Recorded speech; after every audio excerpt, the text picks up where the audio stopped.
Yeah, welcome back to the YouTube channel Malawi Cameras. Akulu abane ndayisetsa kuti lonjezo langa ndithu lisalowe madzi chifukwa ndalonjeza kuti lero tikamba ndithu nkhani yokhudzana ndi Thomas Sankara amene ali legend ito ngakhale kuti kuliso nkhani naso ya adadi amamenya kuposa wina alese pa dziko pano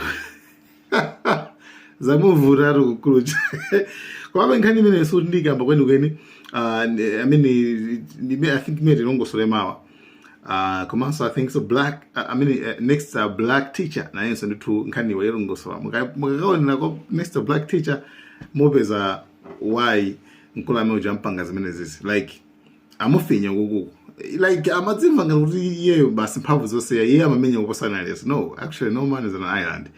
So this guy anampanga ku impeach pali impeach by two types of impeachment. Kumpanga impeach kumpezla kumupanga kumpeza olakwa pa kusagwisa ntchito bwino office komano anthu amene ali kutsogoloko. So pali gulu loyambirira amatha kungo mupeza found guilty and the number 2 amatha kumuchotsa pa mpando, right? So Trump anamangota ku impeach kawiri konse chifukwa zomwe zosagwisa ntchito bwino office. So mkulu ameneyu I don't know kuti this time what happened to him komano samachilapa yayi Trump muru wake somagwira ndo amisira ndithu. So by the way, okay, tisara entire kwambiri fight lo ngosanga nkhani Thomas Sankara ngakhala akona kuti akuti ali munjira panopa afuna apite ku dziko la Iran. Ampangala accuse ku parliament kuti iwe upanga decision yokatenga Maduro chane popanda zimene kudusa mu process ngati dziko. So anyway, izo ndi zimene tu zilipo ku United States of America. Dad amamenya kuposa wina aliyese. I think ziwavota uko tuone kuti amenya ndani. Yeah, by the way nkhani Iran imene nakapa mamawa ena makayikira kuti bwanji zikugira ena makayikira.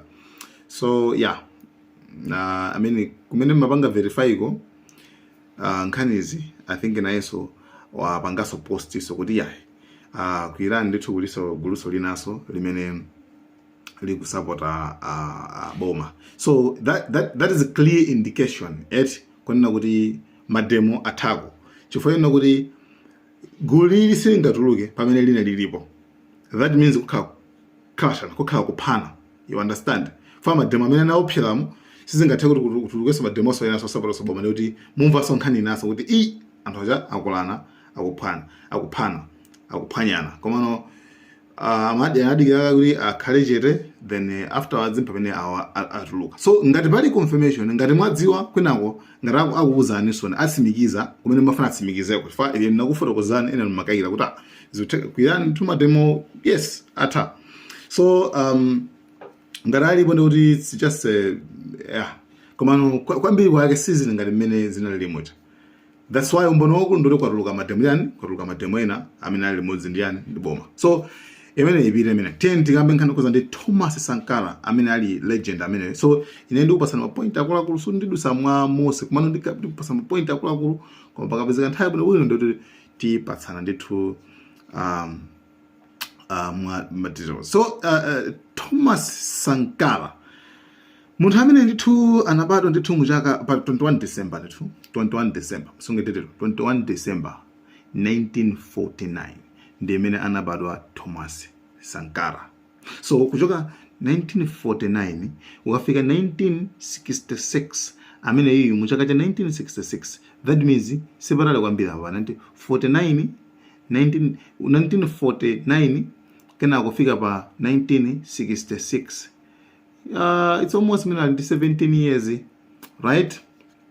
Mukapanga cheki madete 17 years ana teenager ndio amene amakajoina usilikali yes kukhala msilikali ndithu amene tukamba nkhani kukhuza ndi Thomas Sankara amene ali ndithu munthu amene okay tikamakamba za Ibrahim Traore timene kuti Ibrahim Traore akuchita ngati kuti akukhala ngati Thomas Sankara. Yes, ndi founder oyambirirayo amene anapanga zimene ziziyo amene tameti fati simana kuti mmulike kaye. Za Ibrahim Traore mazidziwa koma Thomas Sankara mazidziwa. Thomas Sankara nthu anabadula ndithu kumene ku Burkina Faso. Nthawi imene sikumachedwa ku Burkina Faso kumachedwa dzina la chizungu. Kumene kujango kumachedwa kuti Upper Volta. Yes, Upper Volta, dzina la ku Burkina Faso. Nthawi imeneyo, alright? Asana apange ndithu, yeah, sure. So ye ndithu anabadula ndithu ku dala kamene kakochedwa kuti Yako, kamene kanali actually kotetezedwa ndi mukudziwa kale achina atsamundawo kwambiri. So they are very strict komanso zinthu zake like amakulu amochitsamunda mwawo zadi mudzakuti ino mukudziwa brainwash timene timakhalira basi mukudziwa kale niyo pamafunika nthu zina zake pamafunika revolution ndithu basi ina yake pamafunika pezeka revolution ina yake ndithu. So mkulu ameneyu ali ku ame kumene kuku ndizaka 17 pamene pa Thomas Sankara anadzapita ku dziko la Madagascar. Yes, ku dziko la Madagascar kumene ku amakapanga ma training. So pano mmene kuchoka 1966 kufika 1970. 1970s. That's just 4 years. 1966, 67, 68, 69, 70. Yes. So anapita ku Madagascar kumene sopano amakapanga ma training ausitikani so kumene kuma ku Madagascar kunachitika chinthu chino chake chimene chinamba kumsintha moyo wake. Yes, Jan kumene kundithu anamba kuwerenga kwambiri anamba kuzindikira zakhuza ndi mphamvu osati za nthobiya koma mphamvu zina zake zicha zimene munthu amakhala nazo pofuna kupanga control zinthu pofuna kulamulira. Yes, anamba kuzindikira zinthu zimene zozo. Why zimenezo kodi zimene zanangobona kunangobaya mutu make no, iyeyu chilichonse chimakhala ndi source. Iyeyu anamba kuwerenga mabuku. Iyeyu ndithu amamba kuwerenga mabuku ake ndi andani? Mabukuwa ndi Vladimir Lenin. Yes, Vladimir Lenin komanso Karl Marx anthu awiri amene wawa. So Vladimir Lenin ndi ndani? Tikamakamba tukhuza ndi Soviet Union. Kuti Soviet Union amene anayambitsa founder big man ku Russia kumene kwa anthu onse nda ku Russia ndi amene yuyu Vladimir Lenin amene ndi revolutionist komanso economist komanso yes mukuzaka anthu kuti zathu zoganiza kwambiri zicha. So pano kali winayo ndi philosopher wandale waza economy waza chuma wachani. So mabuku anthu awiri amene wawa ndi amene Thomas Sankara anayamba kuwerenga ali ku Madagascar kuti okay kumawerenga pamene pampaniso pano mindset yake inasintha kuti kodi zinthuzi zikumayenda chonchete. Mukudziwa kale kuti inu za Soviet Union basi soti zimakhala limodzi ndi ma-America koma makhala kuti akapanga expose ma-Americans kuti okay apapa nasemba zonse zingati zima superpower. So actually uku nduku awa akulula zisese zawa kuti awa pamanga control banji maiko ena matayiri zimakhala banji. So Thomas Sankara kuyambira nthawi imene tsopano pamene maganizo ake anayamba tsopano kusintha kaganizidwe kanayamba kusintha kuti akulu I think zinthu zinazi ndithu akumakhala amatinamiza. So then boom ndikapeza kuona kuti mu 1974 Thomas Sankara anakamenya nkhondo ina yake chita kuti Agacha Strip ndi nkhondo imene ndi malo amene ali pakati pa dziko la Mali ndi Burkina Faso. Malo amene wawa muli zinthu zambiri, muli china golide, muli china uranium, titanium, gasi zambiri, natural resources. Malo ndi 1500 square meter. So zinakhanga kuti anthu aja dziko ili ndi kuyamba kuthibula naye bacha. So Thomas Sankara nkhondo imene anamenya nawo, right? Later on pamene azungu aja yampa yanangolamula kuti musamenyane, palibe kumenyana apa yaye, kanali apa tigawane like half. Mali itenga half, Burkina Faso itenga half. Koma kumene koko pa nkhondo imene pamene tsopano Thomas Sankara anthu anamudziwa kuti koma mkulu watu ndi chipheditu, koma mkulu uyu so anapeza ndithu nyota ina yake yapadera kumene kuti chifukwa cha nkhondo iti imene yoyo yaku Agacha Strip. So mkulu amene Thomas Sankara zitatero anayamba tu anazalowa ndithu politics kumano mu 1981. Chabwino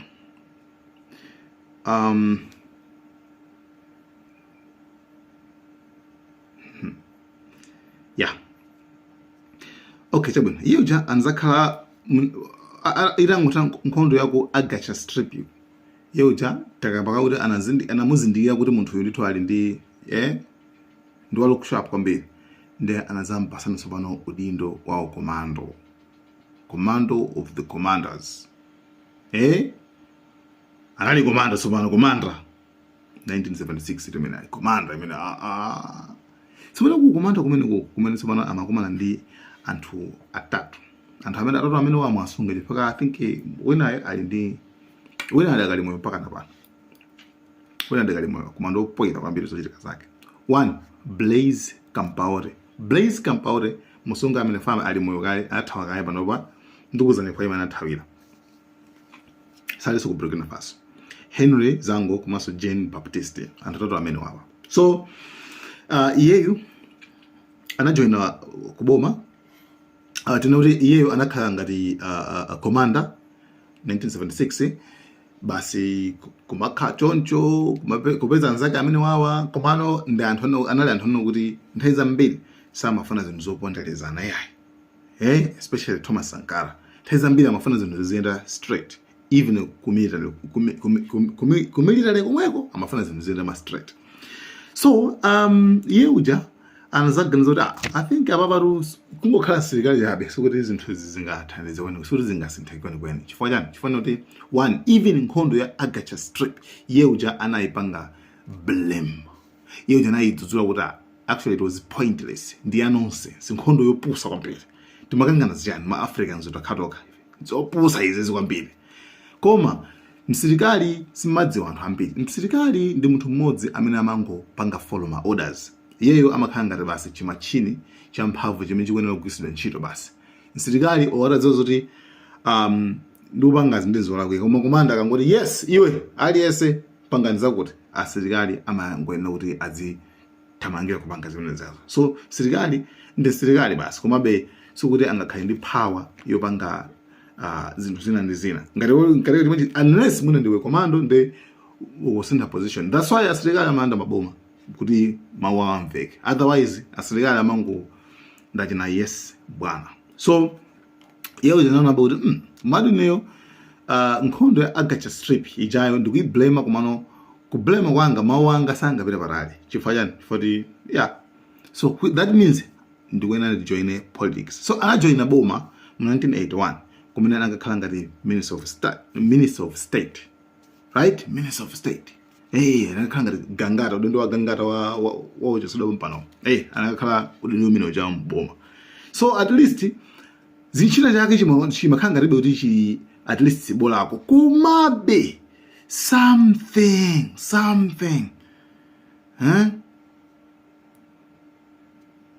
amanabe kuti chikumuchingabe chifukwa amakanika ku longosola, amakanika kukamba, amakanika kupanga voice out zina chifukwa ama udindo apa mwamba amakhangana kumuza kuti aphanga iwe izizi ngakhala na Minister of State iye ndi gangata koma still pamene zina zake zimakanika kuti asilongosolebe. So what happened is yeuja sana ajelo yaye fa ina nthawi andito andizaka 33 anangopanga resign basi komano anapereka statement imene inamchukitsa kwambiri. Iyeyo anapanga resign chifukwa kuti analibe voice pali zina zimachingabe kuti ayankhule zimene zimafunika kuyankhulira. Ndi anayankhula kuti anayankhula kuti misfortune to those who gag the people. Misfortune to those who gag the people. Akuti tsoka likhale kwa anthu amene amachingira anthu kuti asayankhule zimene zikufunikirira, amene amapanga silence anthu. Sentence imene ndi imene amchukitsa kwambiri amene yuyu Thomas Sankara. So what happened to him? Basi kenako mu 1983 yeja anamusankha kukhala prime minister. Yes, anamusankha kukhala prime minister wa dziko limene la Burkina Faso. Nthawi imene limatchedwa kuti apavota, takambaka kuti apavota. So pamene anali prime minister iye uja ndi anzake anakumana nawo ku komanda kuja achina Blaise aja achina tunakamba kuti kwa dzina licha awa amene wawa. Yes, achina Blaise Compaoré amene wawa ndi gulu lawo ndi iye tsopano Thomas Sankara ndi amene tsopano anangobwera ndi khu koma kuti anangobwera ndi kulanda boma. Yes, analanda boma yowacha kukhala tsopano Thomas Sankara kukhala tsopano president wa dziko la apavota kapena kuti Burkina Faso. Tsopano yeyo president wa Burkina Faso amene Thomas Sankara amene arangoti wangolanda bomali mpamene ankasintha tsopano dzina lija kuchoka ku apavota kukafika ku dzina loti Burkina Faso. Tanthauzo lake tinokuti malo a anthu a bright people. Anthu olungama ndithu. Anthu olungama Burkina Faso. Komanso national anthem ya dziko limene la Burkina Faso adalemba iyeyo yekha ndithu ndamene adalemba dzina la national anthem, nyimbo ya fuko ya Burkina Faso adalemba ndi iyeyo. So actually mukanthawi kuchepa ndithu kwambira 1984 kwafika 1987 ndithu anapanga zinthu zambiri. Bwelesa vaccine, anthu ambiri aba vaccine uchoti asatenge malungo macha zambiri zimanapanga zake iye zoti aliyense like kunali kusintha kumaso anadula maties ndi azungu zonse natural resources onse ndithu anali controlled. Mmene wapangira Ibrahim Traoré mujamu mmene akupangira Ibrahim Traoré Thomas Sankara anapanga chimodzimodzi. Komano unfortunately mu 1987 atapita ku capital city ku Ouagadougou ku Burkina Faso komweko pamene ankadaba kuti kukubwera za serikali zina ndi yeuja ndi kumupha mu nyumba imene anali moyo. Anamupha ndanzake naso 8 amene ngati anthu amene ali nawo ndi kumupha ndithu mwachangu kenako Blaise Compaoré uja mpana malengeza kuti Thomas Sankara wafa pangozi. Wafa pangozi kena kumaliza kuika mwa fast kena ko yeyo basi president kena ko basi tu yeuja kupeza kona kuti wabwereze saso maubale onse amene Thomas Sankara anadula ndi azungu dziko lija kukhalaso lo uvutikaso like basi khaso lopanda tsogoloso basi majina France kumabweraso mazatengaso ma minerals chanchana ma program osa jamana analipo aja azabwino aja mpamene osaja anatesedwa. And nkulu ameneyu Blaise Compaoré anakhala president ndithu komano anthu anaonabe kuti anamuthamangitsa pampando paja. I think that was 2014 and the year anathawa komabe koti lilaza mrengaso kumezenga mlandu 2021 ndikumpeza kuti yewe ndiolakwa ndithu kanako ndikumutchaliza kuti akhale kundende moyo wake wonse chifukwa chopezeka kuti yeyu anayika kudzanja. Yeyu ndamene anapha Thomas Sankara So yeah, koma nthawi nake panachitika ma protest zina ndi zina, koma mkulu yonitu adathawa. Pachitanaka kuti adathawa adapita ku Ivory Coast, ndi kumene anatenga citizenship ndi amakhala kumene koko, amene ali Blaise Compaoré, amene yunda amene adapha ndithu Thomas Sankara. Then kenako zimapitirabe dziko lija kenako at least boom pamene pamazabwera Thomas Sankara number 2, new vision amene ali Ibrahim Traoré, ndi kukwanilisa maloto amene anayambidwa kale. So yeah, that's it. So apa ndanga mankhani moda at least motemvane mbudzo akaiso nyo kuti malani cameras ndo timayankhulana choncho kuti tuone kuti zikhala bwanji. So guys, I think if any question there would the koma mkulu by the way Compaoré ilo adakali moyo paka ngono adakali moyo. Yeah, fana usiru kwambiri. Fana usiru kwambiri. Kumabe Thomas Sankara pano inakhala symbol ya revolution. Thomas Sankara pano ama like semuntu wamba. Thomas Sankara pano mukudzoka kaleso inoyo. So takambako history ngakhale kunane ngoti mungu khanga mungu lawitsana kana kuza Thomas Sankara, kuma at least you guys have the idea kuti Thomas Sankara ndani anapanga chani nanga kuti sinampanga push kuti atelo chinairani. Guys, thank you so much. Malawian cameras, good night.